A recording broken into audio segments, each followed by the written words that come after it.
When you're born into the Pueblo culture, you have an obligation to your community. You have an obligation to future generations. You're not just here to take up space. My grandparents taught me that you have to keep things going. Welcome to Good Citizen, a podcast from the Theodore Roosevelt Presidential Library's Content Studio. I'm Ted Roosevelt. In 2021, Congresswoman Deb Haaland became the first Native American cabinet secretary in the United States' history. She has a deep connection to her Southwestern heritage. Her roots in New Mexico trace back 35 generations. And that may be why she considers it her duty to preserve our land for the generations yet to come. Interestingly, I'm doing this podcast and having these conversations about leadership in our nation in part because of my roots in this nation and my commitment to conservation. But our histories and the experiences that brought us to this point couldn't be more different. In her role as Interior Secretary, Haaland must face the urgency of combating climate change while heading a department that historically oppressed our country's indigenous people, including, in fact, her own grandparents. She has seamlessly stepped into the role, lifting the voices of Native Americans every step of the way. I am privileged to have discussed such important and personal topics with the Secretary, and I'm excited now to share our conversations with you.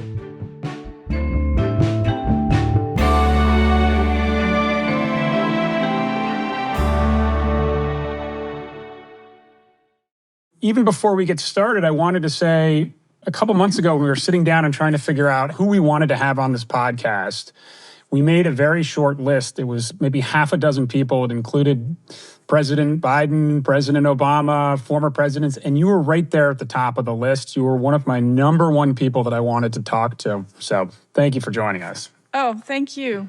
It's very kind. When you accepted the nomination for Interior Secretary, you said, and I'm going to quote you here, "Growing up in my mother's Pueblo household made me fierce. I'll be fierce for all of us, our planet and all of our protected land." I read that quote and I thought, God, I want you on my side. I want you fighting for me. That is a great quote. I'm curious what the word fierce means to you. What does that inspire in you? I'm feeling like the climate crisis, this is a time like none of us can pretend that this crisis does not exist any longer, right? Every day you read the headlines, the climate crisis is real and it's happening around the world. And so all of us really have to, we all have to be on our game. This is an all hands on deck moment.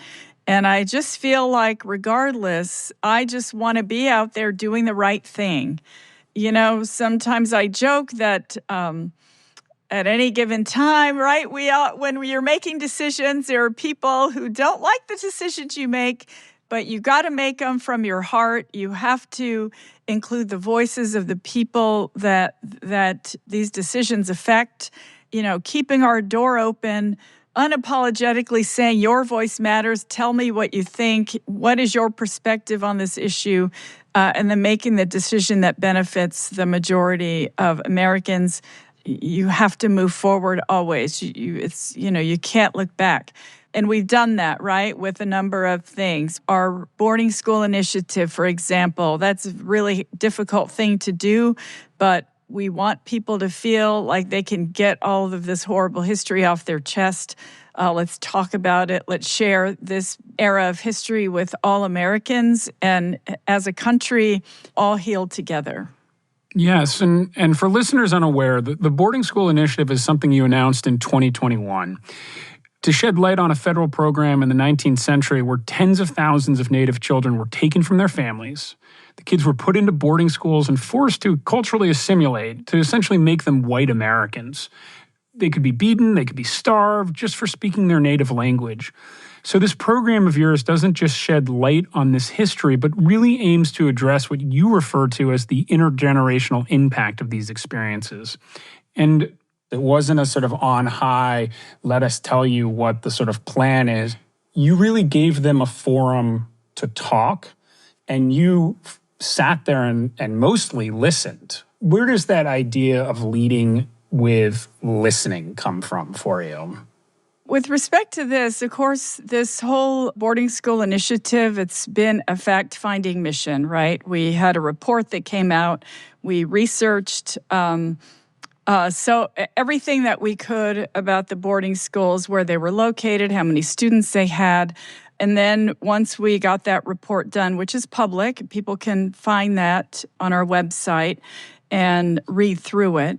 We felt that before too much more time passed, that we wanted to give boarding school survivors and their descendants opportunities to tell their stories. You know, I grew up with my grandmother who was taken away from her family, her and my grandfather both. They were from different pueblos. My grandmother, I would visit her on the weekends when I was in college, and we would talk for hours and hours in her kitchen about her personal history. And she told me the priest went around the village to collect the children. She was only 8 years old, put her on a train and sent her over 100 miles away from her family, which is a long way if all you have for transportation is a horse and a wagon. My great-grandfather her father was only able to visit her twice in the 5 years that she was away. But you couldn't get her to say anything bad about the school. You couldn't get her to say anything bad about any of the nuns. She said her rosary faithfully every night before she went to bed. She just didn't want to talk about it. She told me that much, but it never went into detail. And, you know, that stuck with me for so many years. And I never realized how it affected me, how it affected my mother, until I got here and we started doing this work. It's something to sit there for 8 hours and listen to heartbreaking story after heartbreaking story. That has happened throughout this journey. But if that's what it takes to heal our country from this really awful era of American history, then it's so worth it to me. Not only that, but it gives tribal leaders an opportunity to have us visit, to get people together. Community is so important, I think. It's important to all of us, right? We were not meant to be loners in this world. We all need our communities to lift us up, to tell us everything's going to be okay. And so that all has been part of it too, is just gathering as communities so that we could be together and everyone can share.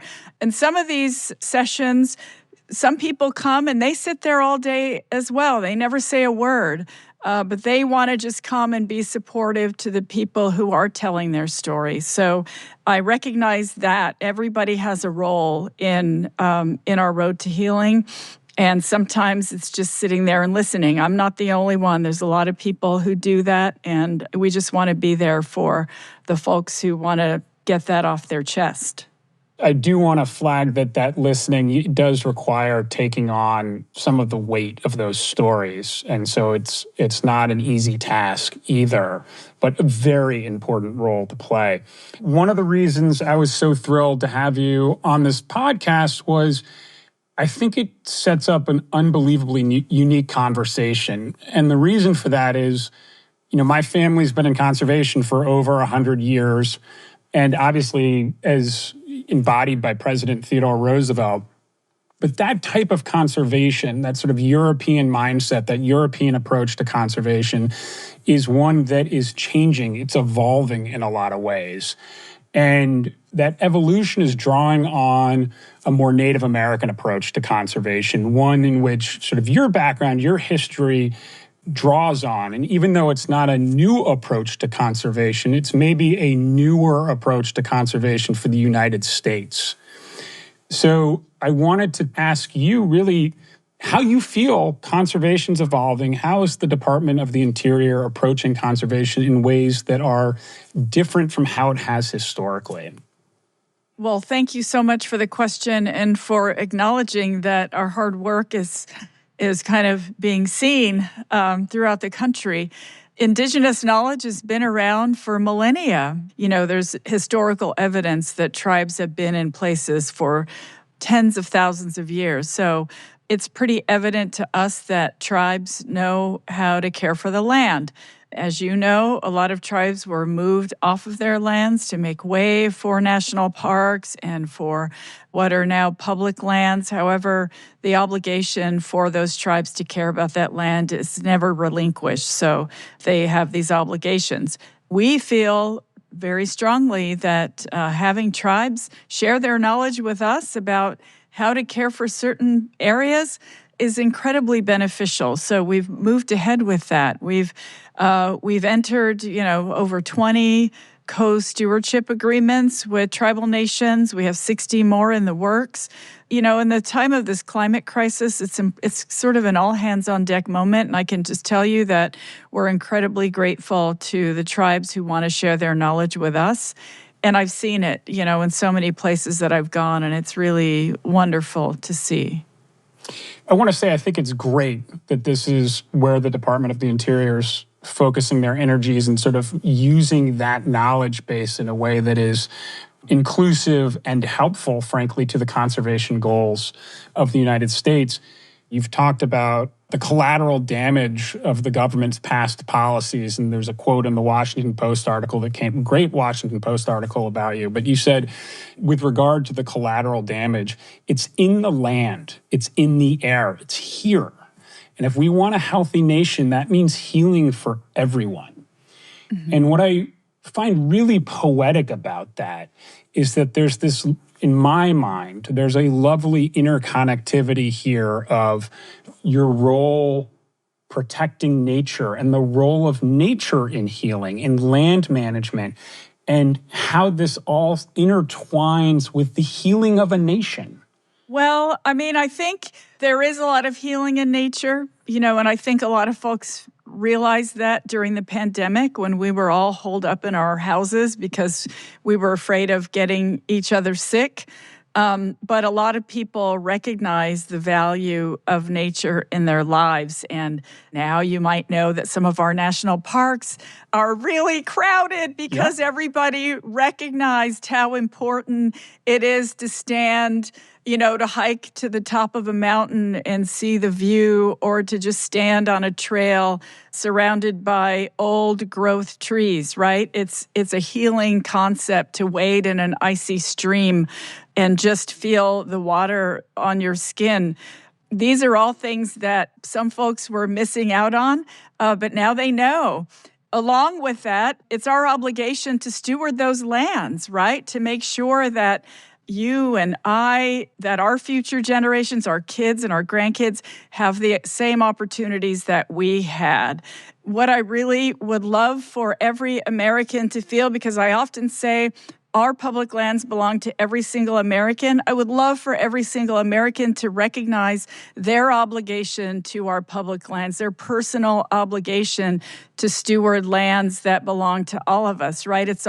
We have to care for our outdoor spaces so that our children and our grandchildren can feel those same feelings that we have felt when we're in the outdoors. I totally agree with you. And it's something that feels like it gets lost a little bit, that idea of the importance of our public lands. It feels like it gets lost a little bit each and every generation, and that COVID may have been a reminder.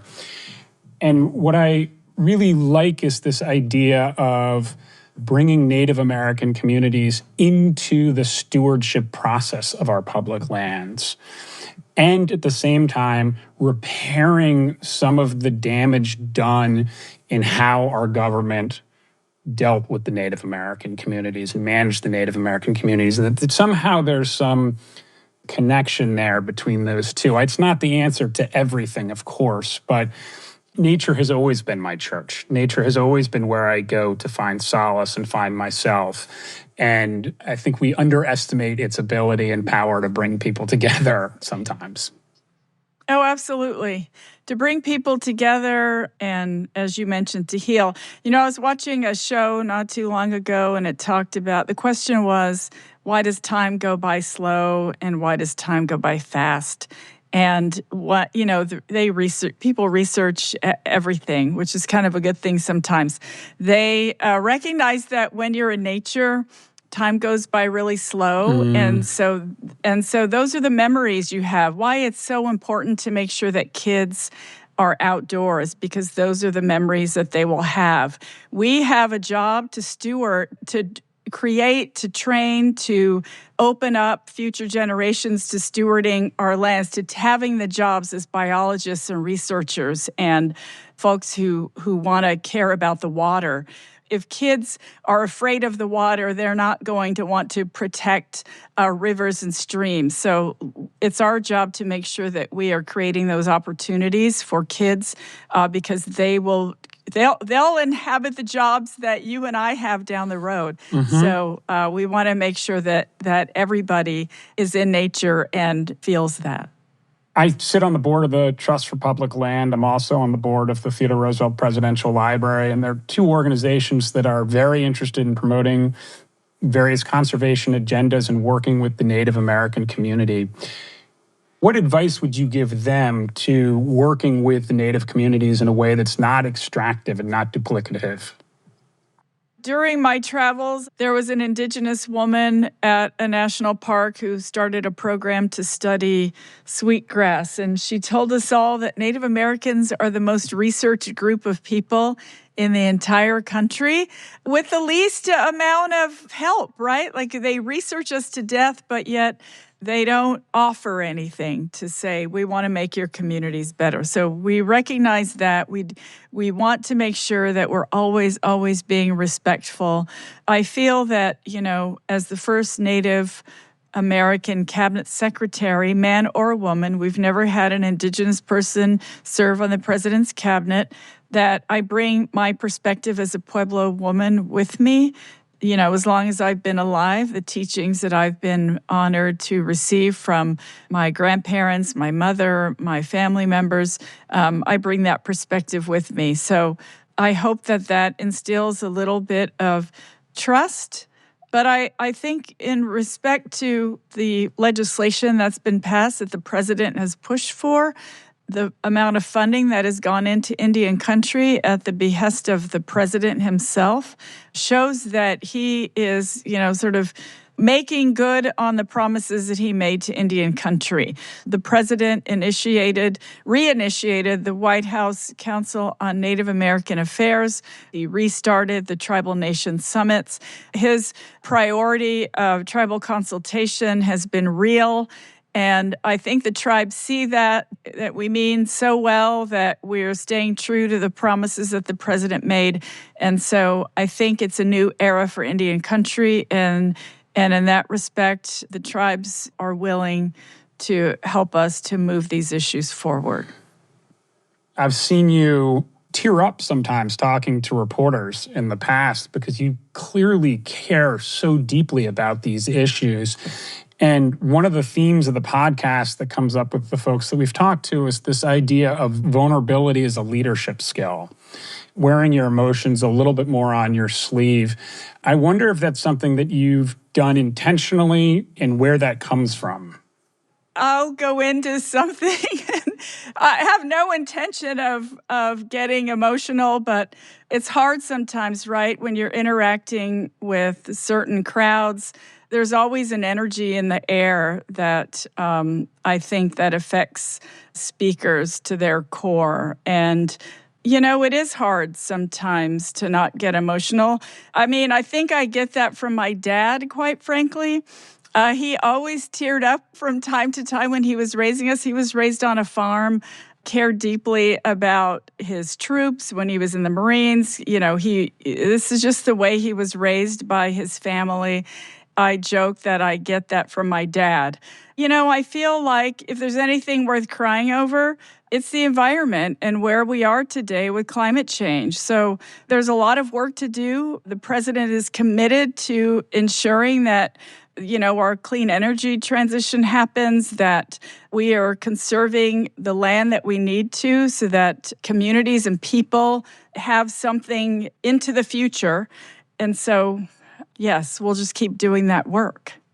Well, and Theodore Roosevelt, when he was preserving lands at the turn of the last century, one of the things that he said over and over again is that he was preserving these lands not for himself, not for his generation, but he was very explicit about for the country's great-great-grandchildren, which, as it turns out, is my generation. He's my great-great-grandfather, and I am always reminded that the work that folks before us did, we are the beneficiaries of. And I am very certain that the work that you're doing today, our great-great-grandchildren will be the beneficiaries of as well. And so it is just so important, the work that you're doing, and it's an honor to talk to you today. I just feel so strongly about my obligations toward the earth, which gives us everything, toward my fellow human beings, my fellow Americans. I have an obligation to help people. So I do that in the best way I know how. I mean, I'm here because of my ancestors, right? I'm here because my ancestors, their lives were difficult. My Pueblo ancestors lived in the high desert. They were agriculturalists. They built structures out of stone and mortar.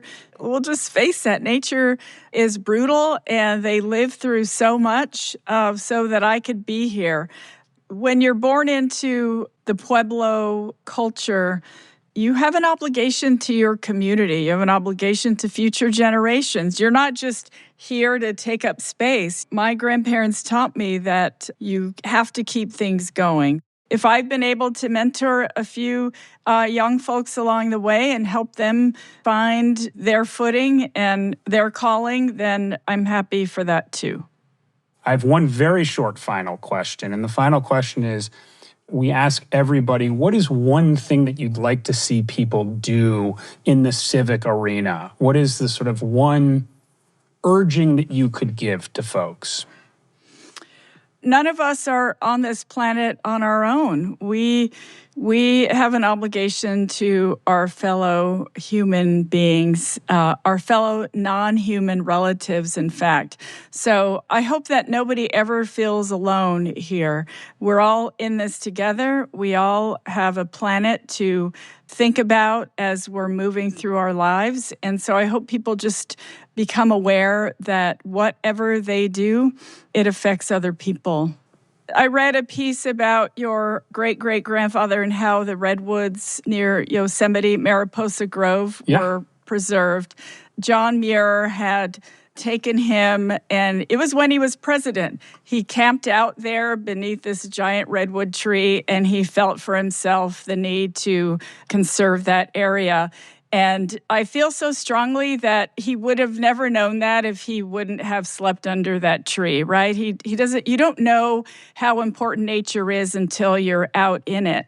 And when you're the president of the United States, you have more opportunities than most to say, this is important. I declare that this is important to our country, right? But in this day and age, our president now has conserved more land than any president, in this modern era since John F. Kennedy. And he's done that because communities have led those conservation efforts. So I don't ever want anyone to discount the value of their voice, because collectively it moves presidents to do things that will benefit our country so far into the future. So thank you for carrying on your great-great-grandfather's legacy. It's important, and I really appreciate the opportunity to speak with you about that today. Well, thank you so much for joining us today, and it has been a real pleasure, and thank you for all the great work that you're doing. All right, take care. Truly an honor. Thank you, Secretary Haaland, for talking with me. Your work is invaluable. Thank you for highlighting the importance of community, of lifting the voices of the oppressed or underrepresented, and for working hard in the present to do right by the future. I have to say that I am grateful to my listeners as well. If you're enjoying these conversations, please recommend the podcast to a friend or share it on social media. Good Citizen is produced by the Theodore Roosevelt Presidential Library's Content Studio, in collaboration with the Future of Storytelling and Charts and Leisure. You can learn more about TR's upcoming presidential library at trlibrary.com.